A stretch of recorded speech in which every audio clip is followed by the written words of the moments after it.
And now it's my great pleasure to introduce my new boss, the new CARLA director. She's also affiliate associate professor in the College of Liberal Arts.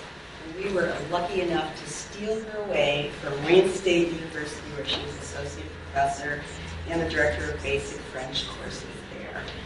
She's going to talk to us about interpersonal speaking and the pathway to foreign language literacy development. Round of applause for my new boss. Thanks, everybody, for coming. I really appreciate it. Today I'm going to be presenting kind of a work in progress. This is part of a talk that I'm going to be giving at the University of Virginia in a couple of weeks. So I'm looking forward to the end when, well, it'll be over, but also when I get your feedback. Because if you have any suggestions for how I might develop my ideas, I'll be doing double the amount of time that I'm doing today. So any feedback that you have is most welcome. And it's kind of a think piece that I'm going to be presenting to you today as opposed to a straight up research talk. And I've just been kind of thinking a lot about the definition of literacy and how we can think about interpersonal speaking as something that plays a part in that. And recent research that's been coming out in this area is talking a lot about oral language as something that plays an important role in literacy development. So that's kind of what I'm going to be focusing on today. So just an overview of the talk. So we'll be exploring definitions. There will be audience participation. And then I'm going to talk a little bit about how we can think about the ways in which literacy and interpersonal speaking connect with one another. You all can sit in the front. You're like students. Well, you are students, but please come to the front. So connections between interpersonal speaking and literacy development, and then I'll present a little bit of research evidence that provides a rationale for this position. And then finally, I'll be talking about pedagogical applications and resources. So the first thing I'd like to do is have you just think on your own or chat with the person sitting next to you about these questions. So how do you define speaking or interpersonal communication? And what does interpersonal speaking look like in language classes? What does it look like in a lower level language class? What does it look like in an upper level language class? And then what does it look like in your daily lives? And are there similarities or differences in those different contexts? So just take a sec to reflect. If you want to chit chat, that's fine. And then I'll regroup you in a couple of minutes.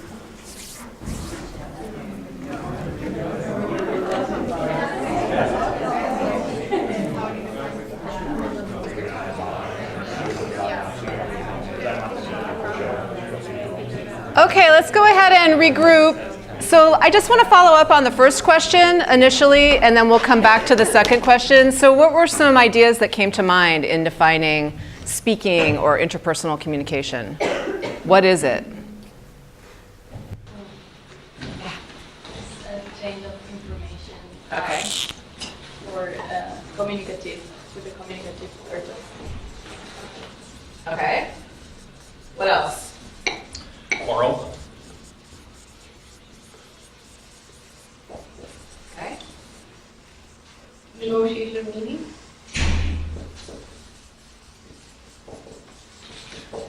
It's a bit more spontaneous as opposed to completely scripted.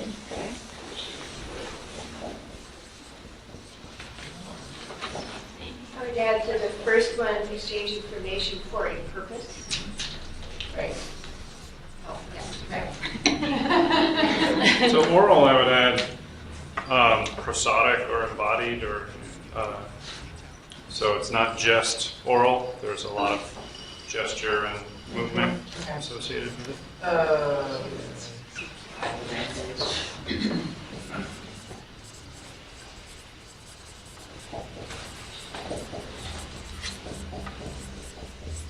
Okay. Also like cultural socialization, and then reference to some kind of shared understandings that go unspoken. Okay. Like pragmatics kind of thing? Also just I think reference to like understood shared histories or situated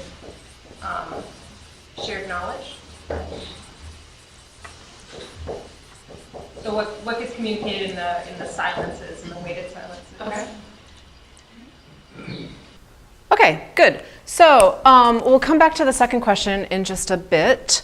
So I'd like to explore sort of traditional definitions of interpersonal communication. And by traditional, I mean communicative language teaching, which I know to some people doesn't seem traditional, but in my mind it kind of is, since it's been around for quite a bit. And so in communicative language teaching, interpersonal communication is typically defined as interactive, transactional oral language use for a purpose, right? And so that came up in the definitions that you mentioned. So things like how to order in a restaurant, how to ask for directions, that kind of thing, right? And then the other piece in communicative language teaching to the way that interpersonal communication is defined is that it's largely self-referential, meaning that students are talking about themselves and their world, right? So they're describing their family to a partner in a typical Q&A, something like that. Okay, and if we look at the definition from the World Readiness Standards, which is a revised version of the national standards that came out in 2015, the definition is fairly similar, right? So interpersonal communication is the ability to interact and negotiate meaning in order to share information, reactions, feelings, and opinions. So you still have sort of this self-referential aspect to the definition, and it's for sort of transactional instrumental purposes. And what I see as lacking from these two definitions are two things, and actually one of them came up in the comments that you made. So one is that there's no mention of the sociocultural context of communication and how those contexts differ from situation to situation or speaker to speaker. And there's also no mention of the content about which students should be communicating. Right? So if it's just instrumental or transactional and we're just talking about ordering in a restaurant, there's no, what's the content? What's happening? What else can we talk about? What else do we want to, what other abilities do we want to develop in our students? So going back to the second question, what does interpersonal speaking look like in different classroom contexts and in our daily lives? Do you see any overlap with these definitions and what you talked about in terms of the classroom context? For instance, is this what interpersonal communication or interpersonal speaking looks like, the way that you described it? Or how did you describe interpersonal speaking in the classroom? I was describing it in contrast, perhaps, to daily life. Yeah, go ahead. And so with this, and also with what I see in the classroom, is we're creating, we're matching you up with a partner, we're creating a set of questions, and you're given a time to talk about it. And in real life, I think much more about walking down the hallway and seeing someone and stopping and exchanging, for 30 seconds, some comments. Right. And moving on. And that kind of thing I don't think happens much in our classrooms. Okay, great. Other comments? Other things that came up? Yeah. And we talked about how the difference also between in daily life conversation, there's a lot of, in the classroom I don't feel like there's a lot of follow-up. It's sort of you make a statement, and then maybe you ask a question and somebody makes a statement, but you don't usually ask a follow-up question. Mm-hmm. Which of course, if you just say I like pizza, and someone just is like, great, I like cake. Yeah. Okay. Yeah. And then that's the end of the conversation. It doesn't look like a real conversation a lot of times. I mean, that's because there's no purpose, right? Yeah. The only purpose is to display to the teacher that you know the language, but I mean, why do I want to know about your family or your pizza? Do I need to? I mean, Right. What's the point? What's the point? Yeah, and that actually leads in really well to my next slide. So if we think about this sort of traditional definition of interpersonal communication, particularly this CLT orientation, this is what we often end up seeing in lower level courses. So lower level courses are often typified when they're teacher-led exchanges, typified by this IRE pattern or discourse that you just described, initiation, response, evaluation, where you say, what did you do this weekend? I studied. Great. What did you do this weekend? I slept. Oh. What did you, that kind of thing. And there may be some implicit or explicit correction going on, but really the purpose of that activity is to elicit forms, right? And it doesn't have a communicative purpose. And so what you end up seeing in this pattern of discourse is a lot of predictable patterns of language use as opposed to spontaneous language use, which is what you said characterized interpersonal communication, right? You also see a lot of expression of personal opinions. I like this, I like that. And in our daily lives, we don't typically go around saying, hey, I like peas, right? I mean, it just doesn't happen, right? So, I mean, you might, but it would be a little odd. And so the other thing is that we end up teaching sort of these oral survival skills, right? And one of my favorite things is about the example, we're going to teach kids how to go buy a train ticket. Well, they just need to go up to an automatic machine now to buy a train ticket. So it changes the kinds of, what is a survival skill, right? And then the last thing I wanted to mention in lower level courses is what we see, the examples of oral speech that students see tend to be scripted dialogues. So students don't see examples of authentic discourse either in the way that the teacher is leading a conversational interaction or in the kinds of things that they see in the dialogues that are in their textbooks or the dialogues that they listen to in textbook created materials. Okay? So there's nothing about this that really mimics daily life, right? As Beth was pointing out. In upper level courses, what we see a lot under this sort of model is that, again, there's a lot of teacher-centered classroom talk. The idea being that students will implicitly develop their speaking abilities by listening to their professor teach, right? And what ends up happening in this sort of model is that there are few opportunities for students to engage in extended discourse of the type that we engage in our daily lives. There's little negotiation of meaning, little explicit focus on form to help increase students' abilities in the language, and the result is that students in more advanced courses end up not exhibiting advanced level characteristics in their oral production. And there's a lot of research that supports this, okay?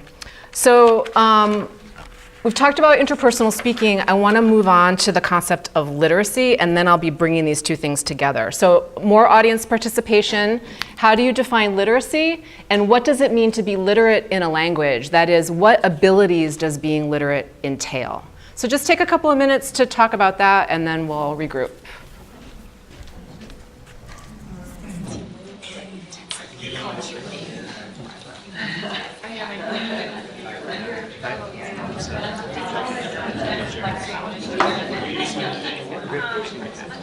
It doesn't make sense to ask someone to, write a All right, folks, let's come back together. So what are some words or ideas that come to mind when you think about the concept of literacy? Grammar. Okay.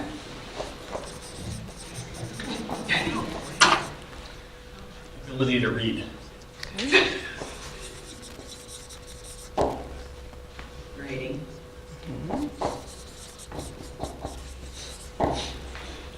Make connections. Okay, connections. I heard text, is that what I heard? Text. Okay.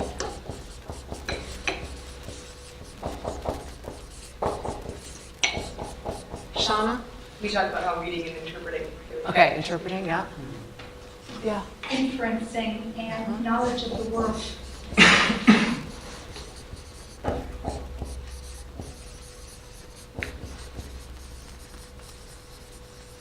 Okay.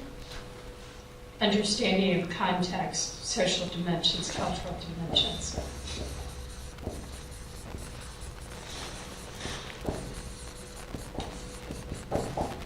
Anything else? Multimodal.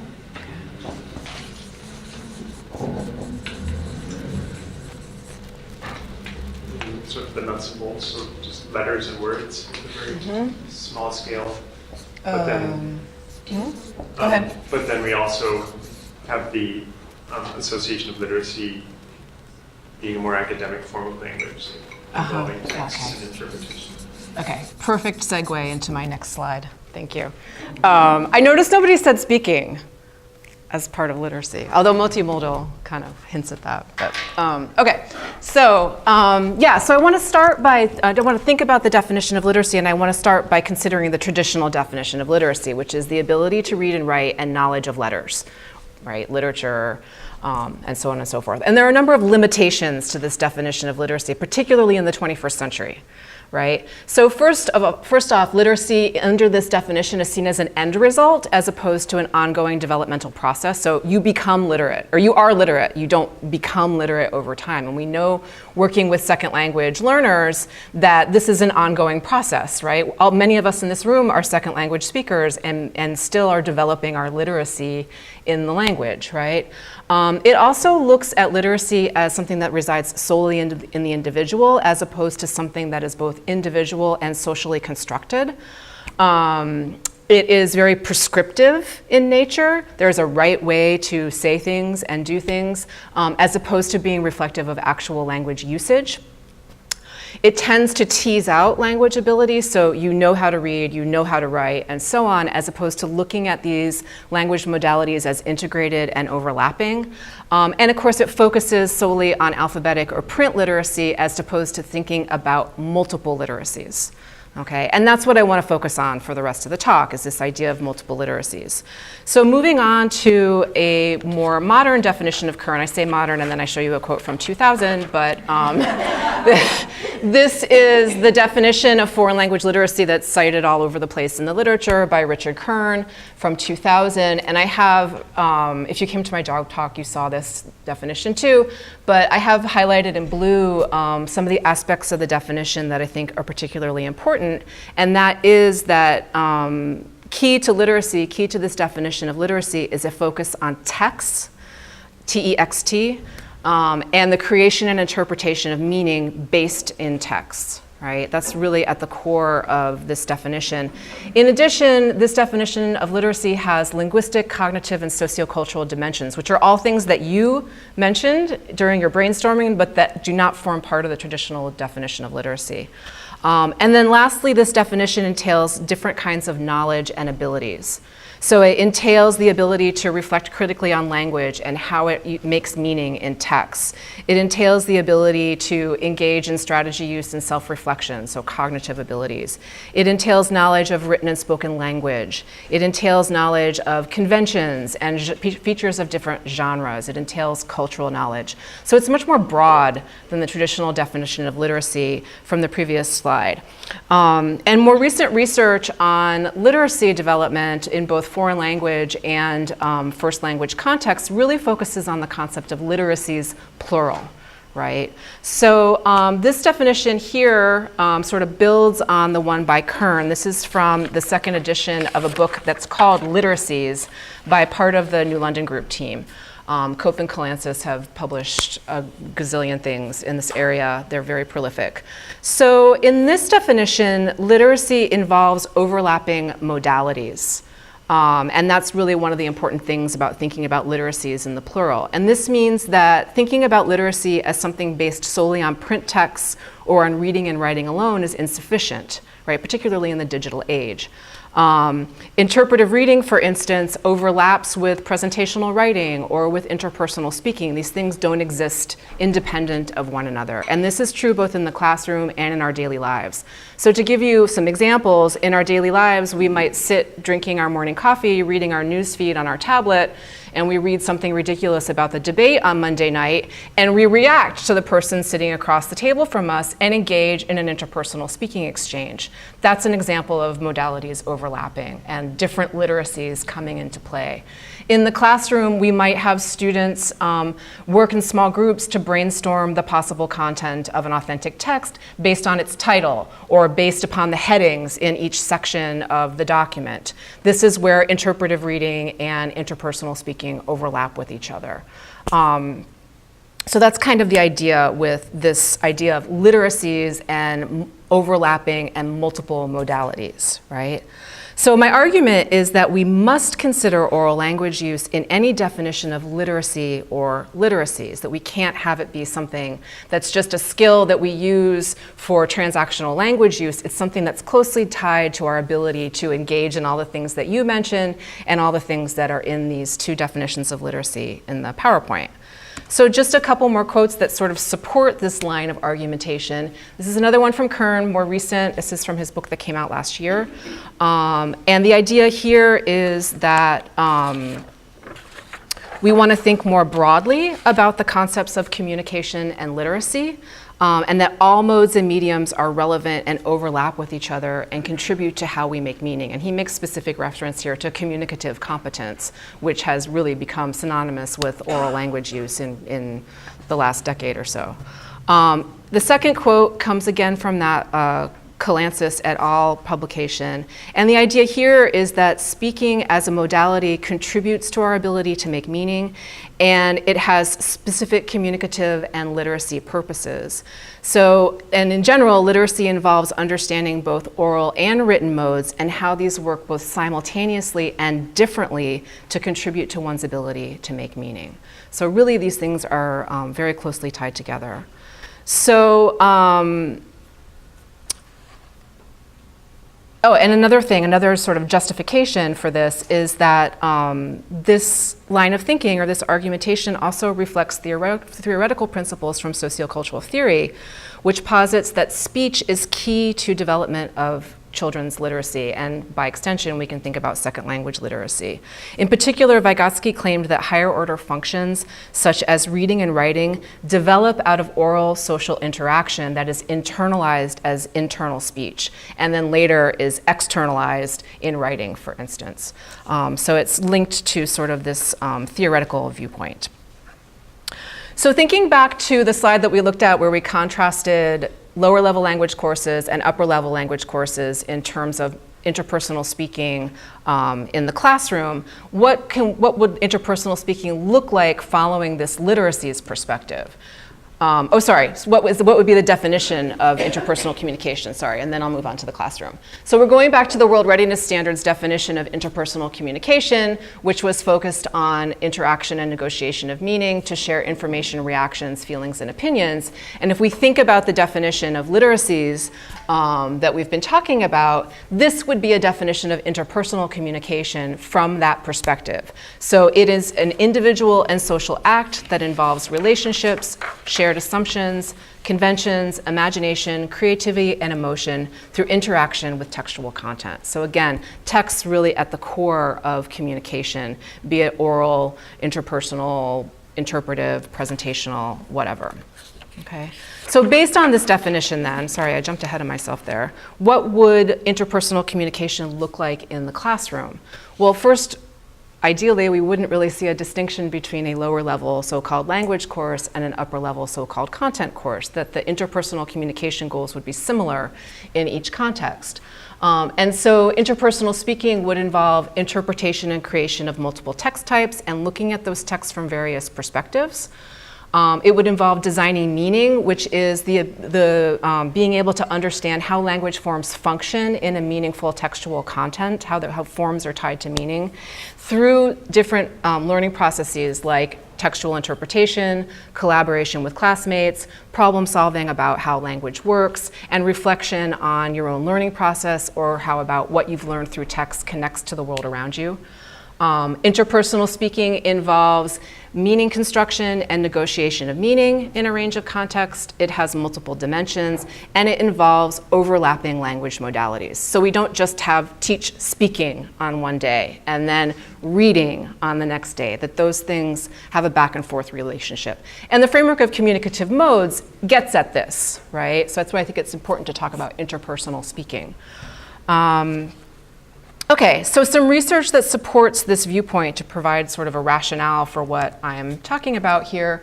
The first piece of evidence comes from a number of studies that have looked at classroom discourse in literature courses, upper level literature courses. And basically what this research has shown is that students are not getting opportunities to develop advanced speaking functions. So they're not engaging in extended discourse, they're not negotiating meaning, there's no explicit focus on form, there's no focus on strategies for improving interpersonal speaking. And because of this, there needs to be more focus on interpersonal speaking at all levels of the curriculum, particularly in the upper levels where interpersonal speaking is tied to more traditional forms of literacy development like reading and writing. Okay. Another piece of evidence comes from survey research from Actful and Sally Magnan and her people at the University of Wisconsin-Madison, who found that students prioritize interpersonal speaking, particularly over the presentational mode. Teachers also prioritize interpersonal speaking as a goal for the classroom, and both groups also prioritize interpersonal communication, which is kind of interesting because it sort of suggests that we might want to tie these two things together, right? So again, thinking about the overlapping nature of language modalities. There's been a lot of research on instructional conversations, which is kind of an alternative to the IRE pattern of discourse. So for those of you who aren't familiar with what instructional conversations are, it's a teacher-led classroom discussion that is much more meaningful than the "what did you do last night? I slept" conversation that you might have in a classroom. So the idea is that you're talking about something like information in a text or some event that happened on campus, and that the instructor, through careful questioning and interaction with the students, is able to help facilitate students developing their ideas more fully, to listen to their colleagues who might contribute to the discussion, allowing them to build on what one another is saying. The teacher teaches them things like gambits for taking the floor, and it mimics more of an authentic, real-life conversation that we would experience in our daily lives. And so the research on instructional conversations shows that their use can improve the quality and quantity of student productions for talking about textual content. A fourth piece of evidence comes from a couple of studies that look at connections between interpersonal speaking and writing development. So again, how speaking can contribute to literacy development. And this research shows that collaborative activities both before writing and during the editing phase can improve the quality of students' ideas when they write, can increase their reflection about the writing process, and can help them develop a meta-language about writing. And then finally, a qualitative study by Bueno showed that when students engaged with electronic course materials out of class, including streaming video and chat, it facilitated in-class oral language use. So here there's a connection between interpretive communication and more sort of interpersonal writing with interpersonal oral communication. Okay, so that's sort of the evidence. I wanted to move on now to some pedagogical applications of this. So how can we think about interpersonal speaking in the foreign language classroom as a pathway to literacy development? And I love this quote by Janet Swaffer. It's one of my favorite quotes. So students cannot communicate if they have nothing to communicate. So it gets back to this idea of purpose, right? And so in terms of pedagogical applications, we want to think about doing interpersonal speaking activities in the classroom that engage students with real content, with authentic content. So content that's grounded in text and authentic text in order to develop their multiple literacies. So some goals of interpersonal speaking development in the foreign language classroom from this perspective include the ones that you see on the slide. So first and foremost, ground speaking tasks in target language texts of various genres and modalities. Promote interpersonal speaking development through exposure to authentic discourse. And here what I'm talking about is not authentic texts in the sort of more traditional sense, but show them what actual conversations look like. Allow them to engage in instructional conversations in the classroom, show material, video or audio clips, play audio clips that actually are reflective of conversations, and have students understand what the structure of those conversations are. What are the turn-taking moves? What are the kinds of stalling techniques that people use? So we say in French they say So it's important to know that, because when you go to France, you don't want to say all the time because people are going to think you don't fit in, right? So these are all things that are associated with authentic discourse. Another goal is to connect textual meaning to the various contexts of use, and you all alluded to that when you were talking about literacy and interpersonal speaking. So we're not speaking in a vacuum. Develop scaffolded and collaborative speaking tasks that allow students to connect form and meaning, and create opportunities for more extended discourse. So that students can actually engage in conversations and move to more advanced levels in terms of their interpersonal speaking abilities. So in order to put these goals into practice, I propose a 4-stage lesson plan template for organizing speaking tasks. So the first stage is pre-speaking, and the idea here is to access students' background knowledge, to give them the kind of linguistic support that they need to be able to engage in conversations around texts. In the textual interpretation phase, students interact with the text to gather information and explore language details that they'll then use in more application kinds of activities. In knowledge application, they demonstrate their understanding of what they've learned through the interpretation phase in interpersonal speaking activities. These could also be presentational. And then in the summary and reflection stage, students get an opportunity to sort of take stock of what they've learned, discuss their knowledge, think about their learning experience, what worked well, what didn't, that kind of thing. So some sample activities that you might want to implement in each of these stages are on the slide. And I'm just going to talk about one example in each stage that represents interpersonal speaking. So I already talked about instructional conversations, but polling is, you could do polling in a written form or electronically even, but polling could be a milling activity where you set up questions and you're trying to gauge how your classmates feel about a certain issue. And so you would go around the room and poll students about an issue. Maybe sets of students could be assigned different issues, and then during follow-up you try to come to a consensus about how the class feels about a certain issue. So that would be an example of polling. Under the textual interpretation phase, a jigsaw activity, for those of you who don't know what that is, it's when you put students in groups and they each become experts on a different aspect of a text. And then you reform groups so that you have one expert member from the original groups in the reformed groups, and then they share their expertise with their classmates and perhaps reach a consensus about a larger question related to the text. In the knowledge application phase, an interpersonal speaking would be a video or audio interview. So perhaps students could interview somebody who experienced something that was expressed in the text that they had interacted with. They could do some kind of a semi-scripted interview to make it more spontaneous. And then in the summary and reflection stage, an interpersonal speaking activity would be a think, pair, share, where the students would have an opportunity to think about some sort of instructor-provided prompt. They talk about it with a classmate, and maybe have to reach a consensus on their opinion or decide on one thing they want to share then with the larger whole class group. Okay,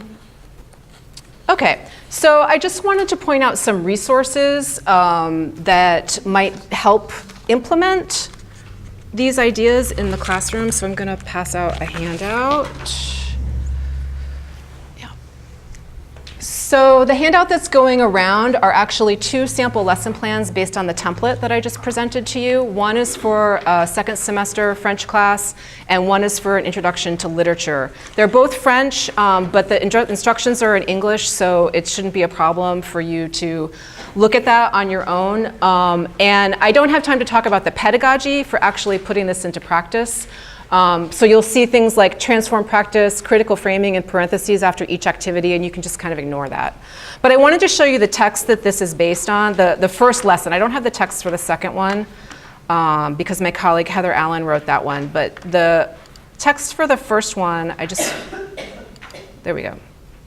Wanted to show you. So there's an infographic that students do, and they actually do a polling activity around this infographic, and it's about French eating habits. Let me see if I can make that a little bit bigger for you. So you can see that the information is presented in a visually easy way for students. And then the second text is from, does anybody know this book, Hungry Planet? This is a fantastic resource for the classroom. So they look at the photos and grocery shopping lists of 2 families. There's a French family that they look at, and then there's an American family that they look at. And I mean, I did translate the stuff into French, but I think you could probably find this in French or in whatever language you teach if you wanted to implement this in the classroom. So this is the second set of texts that students use in this activity. Does anybody want to have a look at this? I can pass it around. Yeah, it's really cool. So that's just an example of the lesson plan template. I also wanted to show you the New Learning website, which is the Cope and Calancis website. And they actually have supplemental materials for their literacies book for each chapter. This happens to be the chapter on making audio and oral meanings, where they tie oral language to literacy development. But another really cool part of their site is the learning by design part of the site. And if you go to, they've got pedagogy on here where they describe the pedagogical model for putting into practice this perspective on literacies. And the graphic here, this is what they call the knowledge processes. So there are 4 different kinds of learning activities that students engage in to develop their literacies in the classroom. And this is all based on first language literacy development, but it's been extended to second language literacy contexts as well. So that's another really good, it's just newlearningonline.com. I think it's .com, or maybe, yeah, try that and see what you get. It says .com, yeah, okay. So that's another sort of more pedagogical resource. More practical resources, Charlotte, I'm going to show your German language project. So this is a project that Charlotte Moline did on developing students' understanding of the environment in German courses, and it's intermediate level stuff, right? Is that mostly what it is? Yeah. So there are, sorry? Yeah, okay, yeah, sorry, Beth. So, there's a description of the project on here, and there are sample activities, but I just wanted to show you that if you click on activity types, they're organized by mode of communication. So you can see that there are lots of activities that involve interpersonal communication. Maybe that's too small for you to see. It says interpersonal there. Lots of activities that involve interpersonal communication tied to textual content. So that would be another example of a resource you could use. And then I'm going to make a shameless plug for CARLA resources.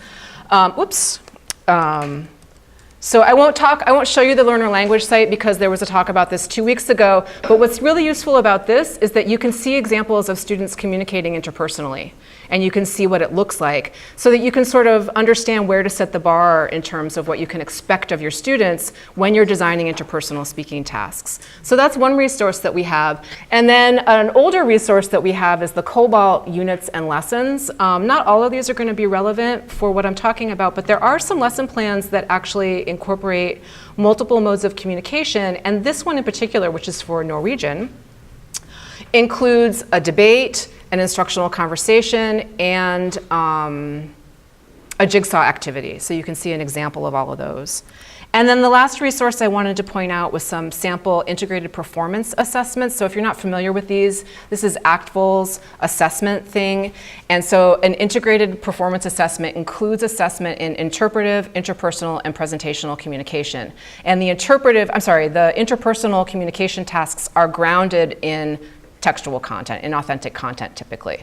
This is on our CARLA website, and you can see it's for multiple languages and multiple levels. There are some adult, some college, and then a lot of K-12 stuff on here. But you can see, look, there's even Ojibwe lessons. So there's a lot of resources there. Okay, and I just wanted to close with this quote because I think it kind of captures what I've been trying to say about interpersonal speaking as a pathway to literacy development. We internalize talk and it becomes thought. We externalize talk and it becomes our link to social reality. We elaborate talk and it becomes our bridge to literacy. So thank you, and I welcome your questions and feedback.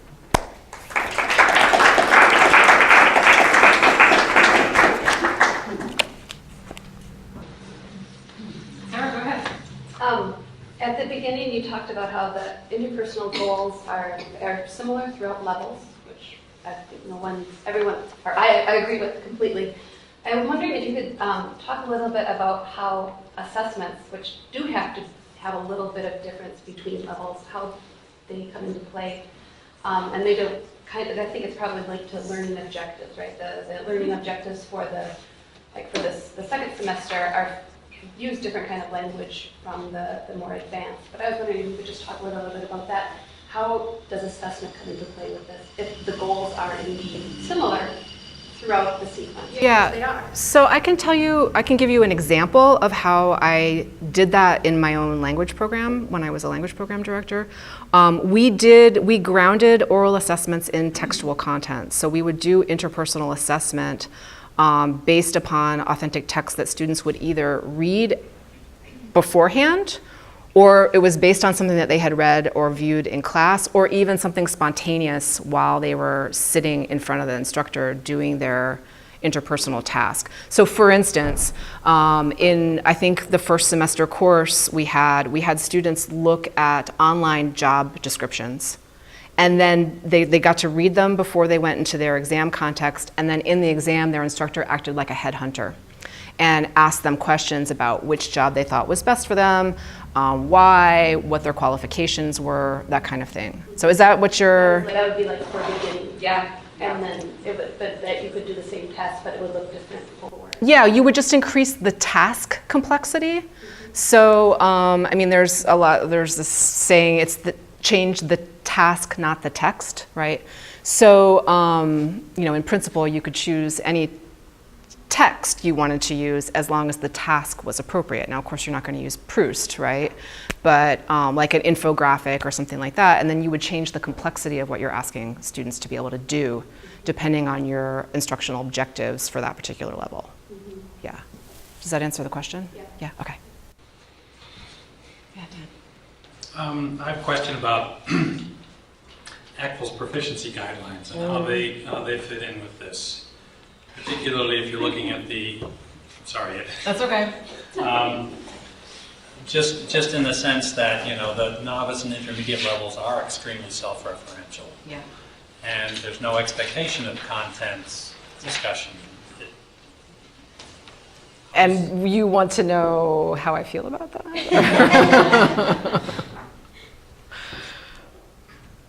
Okay. I think you could probably guess how I feel Let me about ask that, you, yeah. Is there a way to measure them?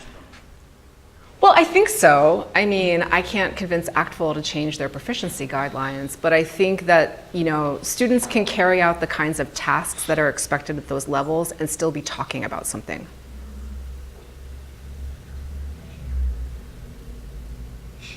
Besides themselves. Okay. Right? I mean, well, I'm not a big proponent of the ACTFL proficiency guidelines, so I don't think that, I'm not sure how to answer the question in a way that is appropriate. Sorry, I didn't mean to put That's you- okay, it's fine, it's fine. I mean, I think this is a problem with the ACTFL proficiency guidelines. Exactly. Right? That being able to, saying that students in a 101 class can make lists is ridiculous because they're cognitively advanced and they can do a lot more than make lists. And so, you know, by doing things like looking at learner language and seeing what it actually looks like at these levels so that we can understand better what they can do, as opposed to saying arbitrarily they should be able to make lists. I know it's not arbitrary, but I think that's a problem with the ACTFL proficiency guidelines. And it doesn't align with, I mean, I feel like what I'm saying is very different from what those proficiency guidelines say. And we've been able to ask students to do the kinds of things that I just described in 101 classes, and they've been able to do it just fine. So I think if we, yeah, I'm gonna let Elaine chime in because she has something to say. Sometimes there's this implicit assumption that when you say they can do it, that they do it accurately. Right, so accuracy is kind of the elephant in the room. And that's what proficiency is. Can you perform this function? Yeah, it'll be inaccurate, but can you do it? Right? Can you communicate? So I think that's the kind of problem. Well, just to reinforce, I mean, my problem with proficiency guidelines is you can talk about anything, it doesn't matter. Yeah. Content has nothing to do with anything other than the fact that you can make lists or you can talk about concrete sorts of things. Yeah. And this has been a big criticism of the standards and of the proficiency guidelines. I think with the standards, they've really developed them a lot in this most recent iteration to focus more on cultural content and authentic content.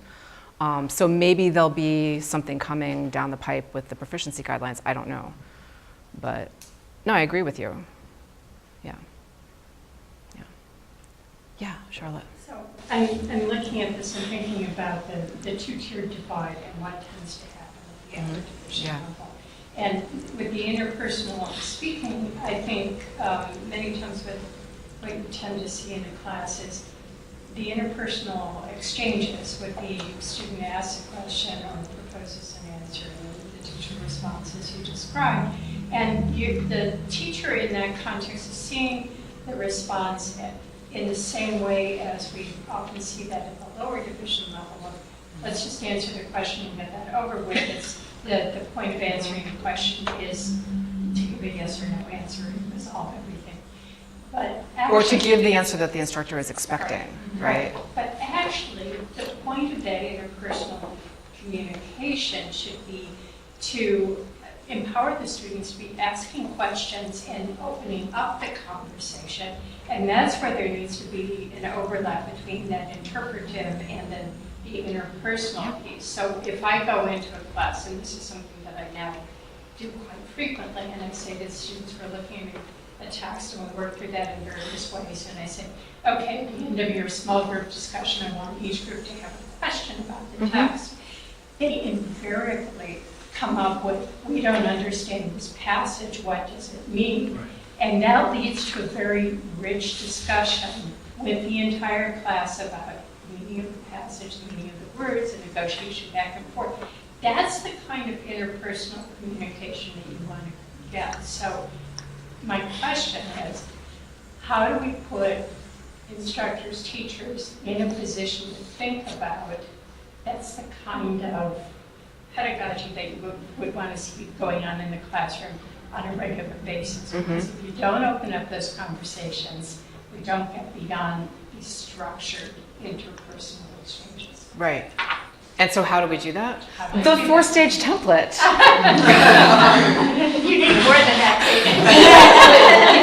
I know what I found? Yeah. I found that if you tend to have a class, no matter what level, and you tend to do group work and they tend to get used to that, they tend to get so much better at the kinds of questions they're asking and the interactions they're having and being more sophisticated. And I mean, even in, the advanced, like French 1516, or I did the literature course, 3101W. Like, if you get them into the mindset that it's not, all focused on the teacher, but they're used to doing this group work and interacting with the whole class, I think it's really getting them used to that pattern. And not just having it be an odd thing, like once in a while we're just gonna, be more interactive, or, it's like we want to have this as a focus. Right. I think that stuff needs to be really scaffolded too. Right, so that, right. So but one of the things yeah. you said in your presentation, which we talked a lot about in one of your workshops, was how the kids, they take beginning French, they take intermediate, they're all interactive, and then they go to the advanced level, and then none of this is happening anymore. And that's something we talked about in other workshops. But getting to Charlotte's question, it's making people aware that that is what's going to be beneficial to students. And I think by showing them that engaging in that kind of classroom discourse is a way to better students' understanding of the textual content that people are teaching. It's a way to understand literature better. It's a way to do textual analysis more effectively and more in depth. That's the part that's key to this. Right? And so I think that, helping people understand that kind of interaction isn't just for the purpose of developing speaking skills, but it's for the greater good or the purpose of the course. That's the key. And, no, it isn't. Yes, it's for all aspects of the course, the writing, the reading. Right. It's a way. The more engaged they are, then they're going to do well in the other non-speaking parts. Right. I mean, the other thing that's really important too is that students are often asked to read outside of class, and then there's this discussion about the reading in class, but their reading isn't scaffolded either, right? And so the kind of thing the kind of example that you're giving is a way of providing that kind of scaffolding, and that can be done very deliberately, both in terms of the things that you ask students to do outside of class, and then the way that you support interpretation inside of class, right? So, I mean, I don't have an answer except to just go around and say that, but it's convincing people is a different story. I'm finding these days you have to be really specific with students. Like, if you say, oh, you can come up with a question if you want, you have to be so specific about, I want you to have like an actual question that shows you did the reading. It seems, it seems different than when I was in school. Like, the expectations were like students would just do this. But now it has to be very focused. You have to say, I want everyone to come in with this, or this is exactly what we're going to be doing. It can't be vague. Right. Yeah. So, Elaine? I just want to piggyback on all of this. It seems to me that underneath all of this is the exchanging information, right? That the students who ask the question about the reading are saying, I need information, this is what I need, right? So there's actual, it's a real question. Right. That I want to learn X, I want to learn this piece of content. And so, or if you say, come with questions, It's it has too to be a vague. real question where Right. there's exchange of information. But sometimes you even have to model the kind of question that Yeah. you Sure. think is a real Yes. question. Yes. Yeah, yeah. Not just, I don't understand the reading, that's not a question. You know what I mean? Or like, come with some vocabulary words, or do you have a question What on do you not, character? what specifically do you not Right, understand?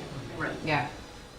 Yeah, and I mean, to get back to your question, Charlotte, about how we get people to buy into this, I mean, I think that what I would like is for the next stage of my thinking in this to involve some kind of empirical investigation. So how does speaking actually contribute to understanding textual content, right? Well, on the simplest level, it just gets them excited about doing their homework.